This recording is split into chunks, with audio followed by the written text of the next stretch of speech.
Wali Kota hentikan proyek IPLT, warga buka blokade ke TPA Sumompo.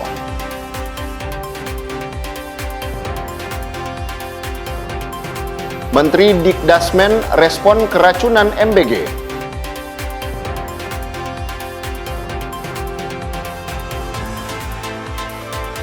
MPP Minahasa Utara hadirkan 129 layanan publik yang inklusif.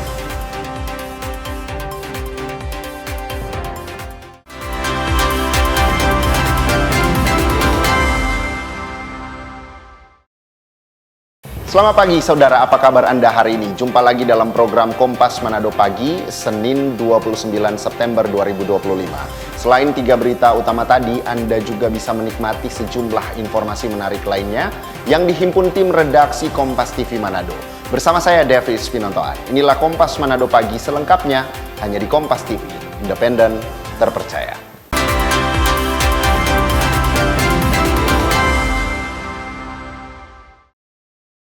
Kita ke info yang pertama, saudara. Warga yang melakukan aksi blokade akses masuk TPA Sumompo akhirnya membuka jalan setelah Wali Kota Manado, Andre Ango, memenuhi tuntutan warga menutup rencana pembangunan instalasi pengelolaan lumpur tinja.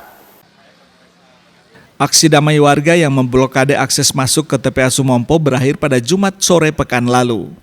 Wali Kota Manado, Andre Ango, datang langsung menemui warga untuk mendengarkan aspirasi mereka. Berdialog bersama warga, Wali Kota menyetujui 3 tuntutan utama warga, yakni menutup rencana pembangunan instalasi pengelolaan lumpur tinja, mencari solusi yang baik untuk pengelolaan TPA Sumompo, serta menaikkan upah bagi petugas kebersihan. Jadi orang yang sudah mau untuk begini, itu juga hasil rapat Forkopimda. Kalau buruh tadi Pak, buruh? Udah Pak Musyawarah. Warga gembira karena tuntutan mereka akhirnya disetujui pemerintah kota Manado. Ini kami anggap sebagai keberhasilan kami warga. Perjuangan kami hari ini mau didengar. IPLT dihentikan. TPA kami bersama-sama sepakati. Wali Kota masih bilang tidak menjamin itu akhir tahun. Jadi kalau akhir tahun juga nyanda pindah, berarti aksi yang sama akan orang lakukan. Dan upah buruh dijanjikan akan diketok pada anggaran tahun depan untuk minimal UMR. Setelah kesepakatan tercapai, Wali Kota didampingi Forkopimda bersama warga akhirnya membuka kembali blokade jalan. Tak butuh waktu lama, belasan truk kendaraan sampah langsung masuk untuk melanjutkan operasional di TPA. Jimmy Dapar, Kompas TV Manado, Sulawesi Utara. Berita lainnya, saudara, Kantor Pencarian dan Pertolongan atau Basarnas Manado berhasil mengevakuasi 7 anak buah kapal KLM Bintang Sakti Wakatobi 01 yang mengalami kebocoran akibat cuaca buruk di perairan Lembe, Kota Bitung. Kapal Bintang Sakti Wakatobi 01 mengalami kebocoran akibat dihantam ombak. Menerima laporan, tim SAR langsung bergerak menuju lokasi terakhir saat kapal hilang kontak. Namun karena cuaca buruk dan gelombang tinggi, proses pencarian dihentikan sementara. Proses pencarian kembali dilakukan pada Jumat pagi dengan menggunakan KN SAR Bima Sena yang bertolak dari dermaga Munteli Kupang ke titik koordinat dengan estimasi perjalanan selama 5 jam. Pada Jumat siang sekitar pukul 12.40 WITA, tim Basarnas menemukan 7 ABK dan seluruh korban akhirnya berhasil dievakuasi dengan kondisi selamat.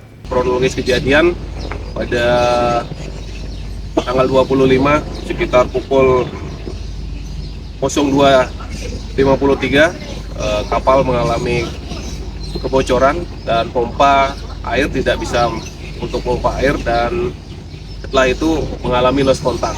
Nah, dari laporan tersebut kami mendapatkan perintah dari SMC, yaitu dari kepala kantor, untuk bergerak menggunakan KN SAR Bima Sena untuk menuju lokasi. Di hari pertama mengalami kendala karena ombak cukup besar dan cuaca buruk. KN Bima Sena kembali ke pelabuhan dan pada hari ini tanggal 26 September 2025 KN SAR Bima Sena kembali melakukan pencarian dan berhasil mengevakuasi 7 orang korban dengan selamat. Operasi SAR akhirnya resmi ditutup. Basarnas pun menghimbau kepada seluruh masyarakat agar bisa melihat kondisi cuaca sebelum melakukan aktivitas melaut. Jimmy Dapar, Kompas TV Kota Bitung, Sulawesi Utara. Informasi berikutnya, saudara, seorang ibu rumah tangga inisial VE berusia 22 tahun bersama kekasihnya JK alias Joshua 23 tahun diduga menganiaya anaknya sendiri yang masih berusia 5 tahun. Kedua terduga pelaku langsung diamankan Polres Minahasa Selatan. Setelah menerima laporan warga adanya dugaan penganiayaan anak di bawah umur di Desa Koreng, Kecamatan Tareran, Kabupaten Minahasa Selatan, pihak kepolisian langsung menangkap terduga pelaku. Polisi mengungkap motif kasus tersebut hanya karena ingin mendidik korban. Namun tindakan mereka melampaui batas sehingga keduanya diduga melanggar hukum. Begitu menerima aduan atau informasi dari masyarakat, kami langsung menuju ke tempat itu dan mengamankan korban serta barang bukti juga 2 orang terduga pelaku. Yang satu adalah orang tua kandung dari si korban, yang satu adalah pacarnya.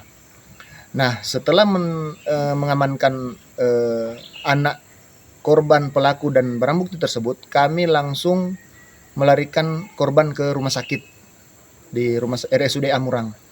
Jadi untuk perawatan lebih lanjut karena mengingat korban mengalami beberapa luka di tubuh yang sudah urgent dan butuh penanganan segera. Sementara itu, Dinas Perlindungan Anak dan Perempuan Provinsi serta Kabupaten telah memberikan pendampingan terhadap korban. Ya, tidak lanjut dari atas kasus yang diinformasikan dilaporkan dari Kabupaten Minahasa Selatan dalam hal ini pihak PHK Polsek dan Polres, langsung UPTD PPA Provinsi Sulawesi Selatan langsung berkoordinasi dengan Pak Kadis pada kemarin malamnya Pak Kadis untuk segera melakukan penanganan bersama. Walaupun memang posisi waktu yang memang tidak memungkinkan, tapi kami bersyukur, terima kasih kepada APH yang bisa bergerak cepat dan merespon. Nah, PTD PPA Provinsi akan melakukan supervisi dan sudah melakukan supervisi penanganan kasus. Karena penanganan kasus kami ini berdasarkan manajemen kasus sebagaimana standar layanan PPA Permen 2 tahun 2020. Jadi pelayanan ini harus komprehensif karena berbicara terkait permasalahan anak adalah permasalahan anak yang kompleks. Kedua pelaku dikenakan pasal berlapis Undang-Undang Nomor 23 Tahun 2004 tentang penghapusan kekerasan dalam rumah tangga serta perlindungan anak. Tim Liputan Kompas TV Minahasa Selatan, Sulawesi Utara. Informasi Menteri Dikdasmen respon keracunan MBG akan hadir sesaat lagi, tetaplah bersama kami.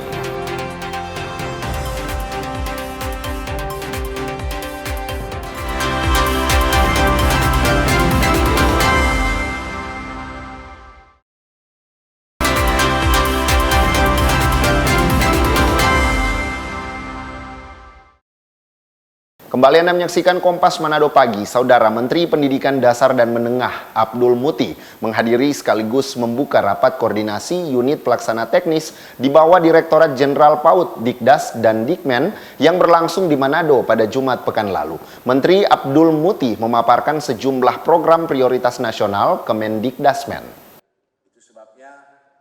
Program strategis tersebut diantaranya revitalisasi sekolah dan satuan pendidikan di seluruh Indonesia, serta program digitalisasi pendidikan yang menghadirkan interaktif flat panel atau dikenal dengan smart board.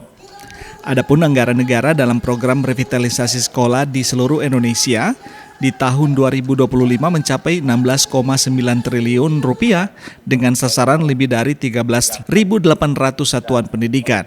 Dan program strategis digitalisasi nasional itu disebutkan bahwa proyek strategis nasional digitalisasi pendidikan bertujuan untuk membangun ekosistem digitalisasi pembelajaran di sekolah dengan menyediakan perangkat dan infrastruktur pendukung.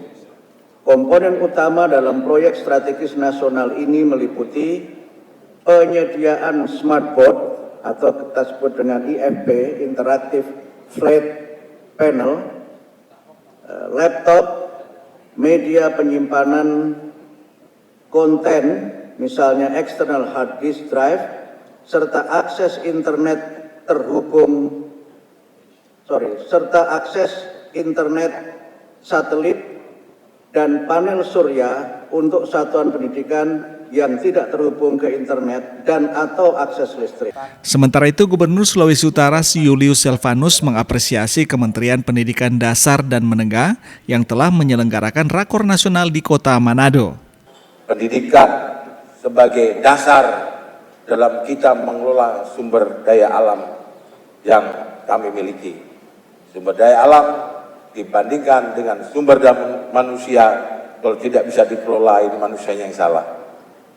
Itu sebabnya saya titip untuk teman-teman semua yang hadir pada kesempatan hari ini, dan kalau boleh nanti kasih kami catatan di rakor ini, hasil rakor bagaimana meningkatkan anak-anak kita untuk ikut berpartisipasi dalam membangun daerah. Rakor UPT Direktorat Jenderal PAUD, Dikdas, dan Dikmen ini diikuti peserta dari seluruh provinsi se-Indonesia. Yeni Mika Singal, Kompas TV Manado, Sulawesi Utara. Sementara itu, Saudara Menteri Pendidikan Dasar dan Menengah Republik Indonesia Abdul Muti mengatakan sudah melakukan komunikasi dengan Badan Gizi Nasional merespon sejumlah kasus keracunan dengan korban para siswa penerima makan bergizi gratis di sejumlah wilayah Indonesia.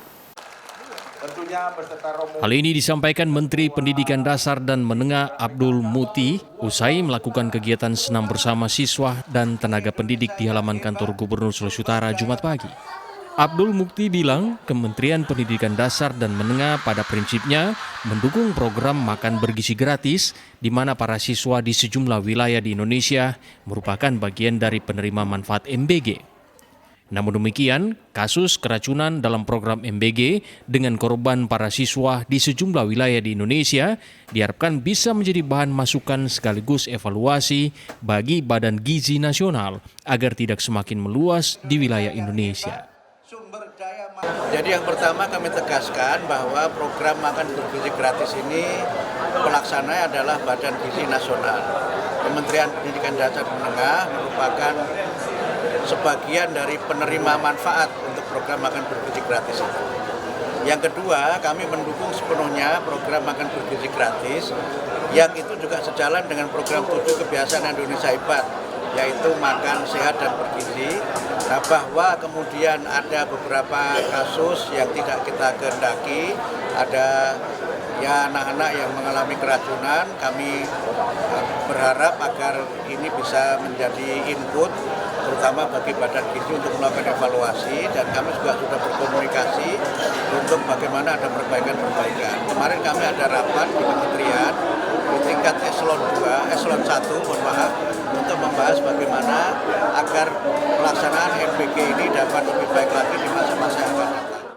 Untuk diketahui, selang beberapa pekan belakangan dilaporkan kasus keracunan dalam program makan bergizi terjadi di sejumlah wilayah di Indonesia. Keracunan MBG ini bahkan telah menyebabkan ribuan siswa di Indonesia menjadi korban. Terbaru, kasus keracunan MBG terjadi di Provinsi Jawa Barat. Yana Mika Singal, Kompas TV Manado, Sulawesi Utara. Saudara, lebih dari 1.000 siswa di SMK Negeri 1 Manado telah menerima program makan bergizi gratis sejak 19 Agustus yang lalu. Siswa berharap distribusi MBG dari penyedia bisa berjalan tepat waktu setiap harinya. Para siswa di SMK Negeri 1 Manado berharap distribusi harian paket makanan bergizi gratis berjalan sesuai jadwal agar tidak mengganggu kegiatan belajar mengajar. Pantauan Kompas TV, Kamis siang para siswa menerima paket MBG dengan lauk ikan tuna, sayur labu tumis, kacang merah, dan potongan buah semangka merah. Hari ini ada ayam, ada sayuran labu, ada nasi, semangka, dan grenebon. Bagaimana rasanya? Rasanya sangat enak, tapi untuk sayurnya agak sedikit asin. Bagaimana harapan Anda dengan pelaksanaan program MBG ini ke depan? Harapan saya untuk kedepannya agar distribusinya datang tepat waktu, dan saya berharap juga tidak ada kasus-kasus keracunan seperti di wilayah lainnya. Untuk minggu kemarin dan minggu ini variasi MBG sudah baik sih menurut saya, tapi untuk minggu-minggu sebelumnya hampir 3 hari waktu itu telur orang terus. Jadi orang sebagai siswa bosan makan itu. Oke, nah kalau hari ini menunya apa Dek, boleh cerita? Hari ada ketimun Jepang, ikan tuna, kacang brenebon, dan buah semangka. Enak sekali sih. Oh, hari ini enak ya. Pihak sekolah mengaku banyak siswa terbantu dengan program MBG, terutama siswa dari kalangan ekonomi kurang mampu. Namun sekolah juga berharap dapur penyedia MBG harus memperhatikan kualitas makanan demi menghindari kasus keracunan seperti yang terjadi di beberapa wilayah di Indonesia. Untuk harapan pihak sekolah kepada pihak ini ya, penyedia SPPG itu, jadi saya kira harus ada controlling ya. Mereka memiliki tim yang paling utama itu harus ada kelompok yang memang mengecek bahan bakunya. Karena saya dengar kemarin kan mereka tinggal supplier yang bawah dan olah. Nah, jadi harus memang betul-betul namanya untuk kualitas gizi, kesehatan. Ini kan bukan cuma ada kasih gratis, tetapi juga pikirkan itu dia punya kualitas. SPPG yang melayani distribusi makanan bergizi gratis di SMK Negeri 1 Manado terletak tidak jauh dari lokasi sekolah dan melayani sekitar 1.100 lebih siswa. Yanemika Singal, Kompas TV Manado, Sulawesi Utara. Informasi Mall Pelayanan Publik Minahasa Utara hadirkan 129 layanan publik yang inklusif. Akan kami hadirkan usai jeda berikut. Tetaplah bersama kami.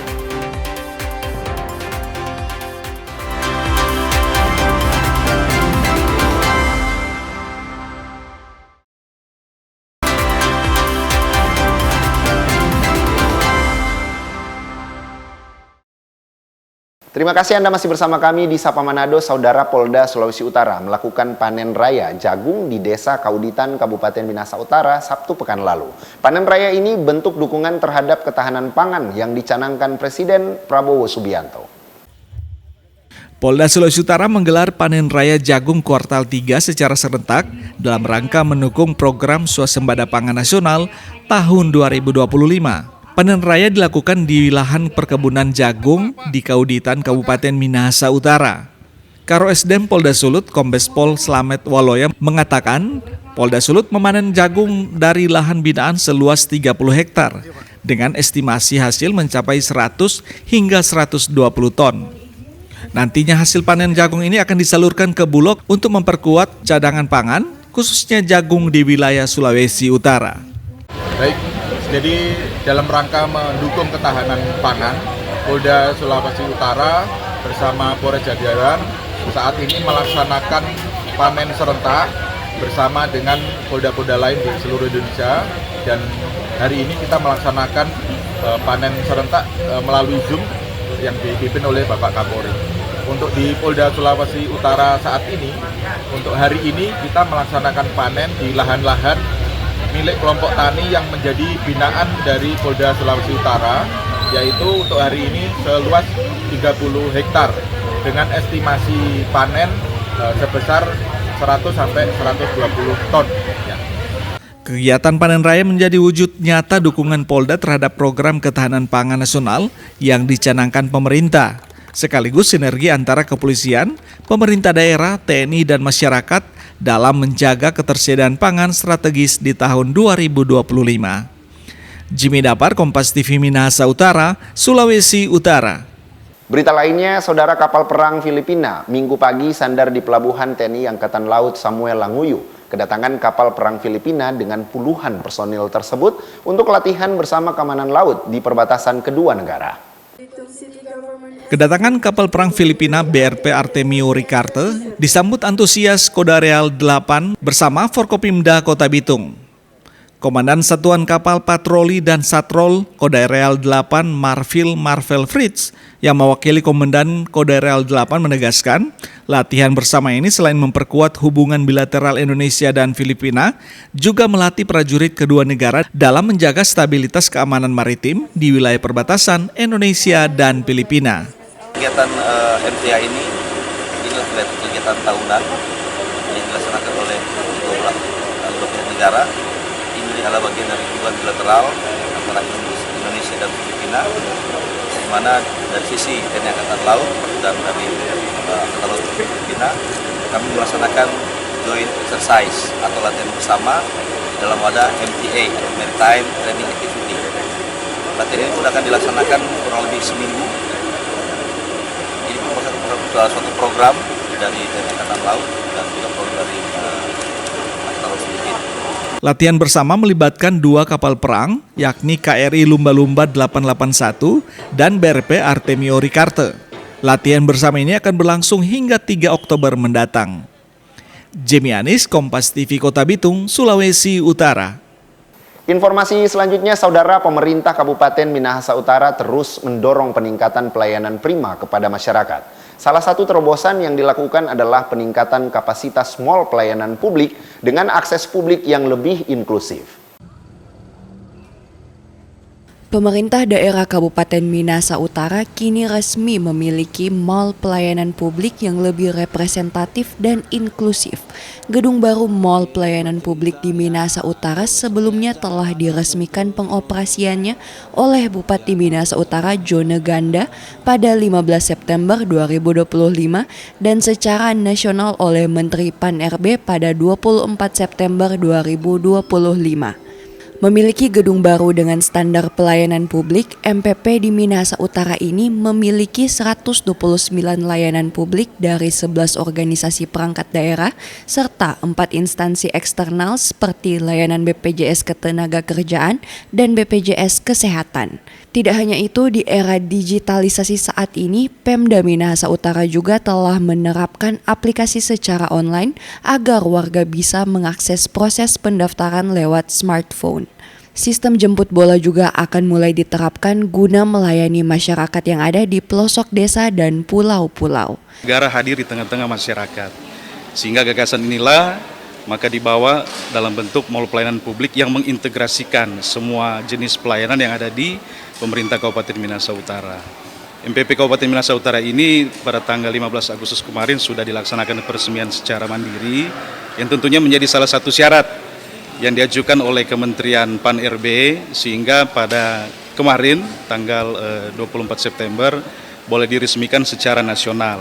Sejak diresmikan medio September lalu, kunjungan warga di Mal Pelayanan Publik meningkat tajam. Selain kemudahan aksesibilitas dan proses pengurusan administrasi yang cepat, di Mal Pelayanan Publik ini juga tersedia sejumlah fasilitas pendukung seperti pojok baca, arena bermain bagi anak, layanan bagi penyandang disabilitas, musola, ATM galeri, serta kafetaria.